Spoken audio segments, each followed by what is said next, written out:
ఇప్పుడు నువ్వు వెళ్ళి ఏం చెప్తావంటే, నీవు కన్నీళ్ళు విడవటం దేవుడు చూచాడు, 15 సంవత్సరాల ఆయుష్ని ఇస్తున్నానని చెప్పు. స్తోత్రం కలుగును గాక. ఇప్పుడే చనిపోతావని చెప్పాను, ఇప్పుడే మరలా ఏంటయ్యా బతికిస్తున్నావని చెప్తా అంటే, నేను అంటున్నాను, ఎవరైతే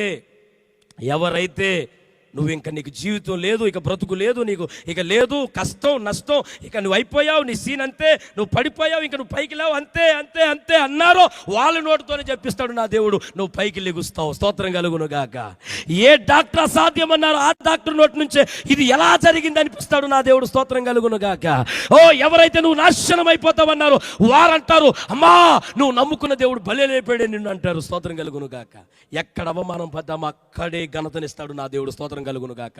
ఎక్కడ నింద మోసామో అక్కడే అద్భుతం చేస్తాడు నా దేవుడు. స్తోత్రం కలుగును గాక.